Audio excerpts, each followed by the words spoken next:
प्रभु यीशु मसीह के नाम में आपको अनुग्रह और शांति मिलता रहे। हम उत्पत्ति 3 अध्याय से अध्ययन कर रहे हैं। आइए हम उत्पत्ति 3 अध्याय 1 से 6 पद तक पढ़ें। यहाँ लिखा है, यहोवा परमेश्वर ने जितने बनाए पशु बनाए थे उन सब में सर्प दुष्ट था। उसने स्त्री से कहा, क्या सच है कि परमेश्वर ने कहा तुम इस वाटिका के किसी वृक्ष का फल ना खाना? स्त्री ने सर्प से कहा, इस वाटिका के वृक्षों के फल हम खा सकते हैं, पर जो वृक्ष वाटिका के बीच में है उसके फल के विषय में परमेश्वर ने कहा है कि ना तो तुम उसको खाना और ना उसको छूना, नहीं तो मर जाओगे। तब सर्प ने स्त्री से कहा, तुम निश्चय ना मरोगे, वरन परमेश्वर आप जानता है कि जिस दिन तुम उसका फल खाओगे उसी दिन तुम्हारी आंखें खुल जाएंगी और तुम भले बुरे का ज्ञान पाकर परमेश्वर के तुल्य हो जाओगे।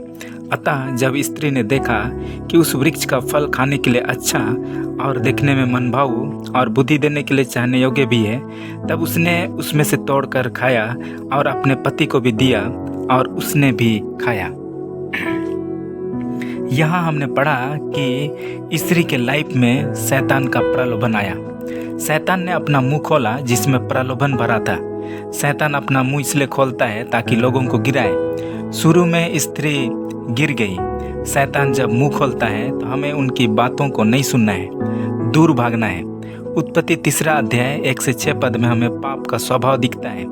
ये पाप का स्वभाव शैतान से स्त्री में आया और अंत में वह पाप में गिर गई। पाप का नेचर को इनिशियल स्टेज में ही हमें पहचानना है, नहीं तो ये जीवन को बर्बाद कर देगा। हमें डैमेज करने से पहले सांप के जैसे शैतान पाप को लेकर अपना सिर को उठाता है। अगर हम पाप को अपने जीवन में अवसर नहीं देंगे तो शैतान कुछ नहीं कर सकता है।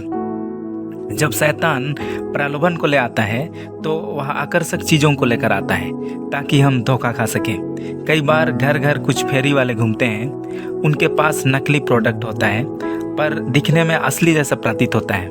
वो हमें अपनी बातों से प्रलोभित कर लेते हैं और हम प्रोडक्ट को रख लेते हैं। बाद में हमें पता चलता है कि यह सब कुछ धोखा है। इसी प्रकार शैतान झूठ के साथ आता है। उसका नाम पुराना सांप है। वह उसी मेथड से काम करता है जो उसने शुरू में किया। जो स्टूडेंट सही से पढ़ाई नहीं करते हैं वे पास होने के लिए चोरी का सहारा लेते हैं, क्योंकि उनके पास कोई उपाय नहीं है। शैतान के पास भी लोगों को गिराने के लिए एक ही मेथड है, वह है झूठ। जैसा उसने स्त्री को धोखा दिया वही सेम मेथड से वह आज भी लोगों को गिराता है। मेरे प्रिय मित्र, पाप प्रकट होने से पहले पाप का स्वभाव वहाँ होता है। यहाँ हमें 3 पाप के स्वभाव दिखते हैं जो स्त्री के अंदर शैतान ने डाला। पहला अविश्वास, दूसरा घमंड, तीसरा अनाज्ञाकारिता। पिछला अध्ययन में हमने देखा कि किस प्रकार शैतान ने स्त्री के अंदर अविश्वास के बीज को बोया। शैतान इस बात को जानता है कि विश्वास हमें परमेश्वर के करीब रखता है, इसलिए वह लोगों के मन में अविश्वास को डालता है। हमें विश्वास में मजबूत रहना है, हमारा विश्वास नहीं डगमगाना है। आज हम दूसरा पाप का स्वभाव को देखेंगे जो स्त्री में आया, वह है घमंड। प्रिय मित्र, शैतान चालाक और अनुभवी है। शैतान के पास गिरने का अनुभव है, क्योंकि सबसे पहले उसी के अंदर पाप पाया गया। वह परमेश्वर के बहुत करीब था, वह स्वर्ग में वर्शिप लीडर था, वह वहाँ से गिराया गया। वह क्यों गिराया गया इसे भली भांति जानता है। वही कारण को वह स्त्री के अंदर में इंजेक्ट किया ताकि स्त्री भी गिर जाए। शैतान के विषय यशायाह 14 अध्याय 12 से 14 पद में लिखा है, हे भोर के चमकने वाले तारे, तू कैसे आकाश से गिर पड़ा? तू जो जाति जाति को हरा देता था, तू अब कैसे काट कर भूमि पर गिराया गया है? तू मन में कहता तो था, मैं स्वर्ग पर चढ़ूंगा, मैं अपने सिंहासन को ईश्वर के तारागण से अधिक ऊंचा करूंगा और उत्तर दिशा की छोर पर सभा के पर्वत पर विराजूंगा। मैं मेघों से भी ऊंचे ऊंचे स्तनों के ऊपर चढ़ूंगा, मैं परम प्रधान के तुल्य हो जाऊंगा। प्रिय मित्र, लास्ट स्टैंजा में क्या लिखा है?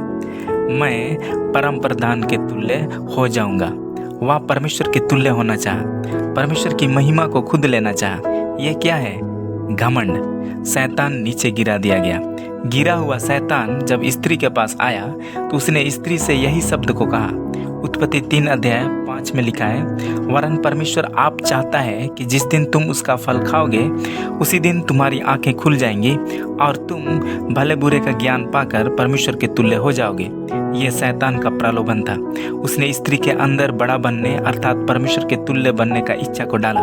प्रिय मित्र, हम परमेश्वर के इमेज में बनाए गए हैं, पर हम परमेश्वर नहीं हो सकते, क्योंकि जिसने हमें बनाया है वह हमसे ऊपर है। परमेश्वर एक ही है। हमें अपने महिमा परमेश्वर को देना है।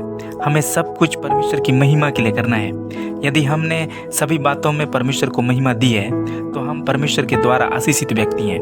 प्रिय मित्र, घमंड क्या है? घमंड वह विचार है जिसमें हम परमेश्वर की योजनाओं को तुच्छ जानकर अपनी योजनाओं को श्रेष्ठ समझते हैं। परमेश्वर के वचन को तुच्छ जानना घमंड है। हमें हर एक बात के द्वारा परमेश्वर को महिमा देना है। कुछ लोग बोलते हैं मैंने किया है, मेरे कारण हुआ है, मेरे सामर्थ्य के द्वारा हुआ है। ये घमंड है। हमें कहना है कि ये सब कुछ मैंने परमेश्वर के अनुग्रह से किया है। दानियल 4 अध्याय में हमें मिलता है, नबूकदनेस्सर राजा ने घमंड किया। उसने 4 अध्याय 30 पद में कहा, यह बड़ा बेबीलोन को मैं ही ने अपने बल और सामर्थ्य से बसाया है। परमेश्वर ने उसका सामना किया। उसका जीवन जानवर के जैसा हो गया।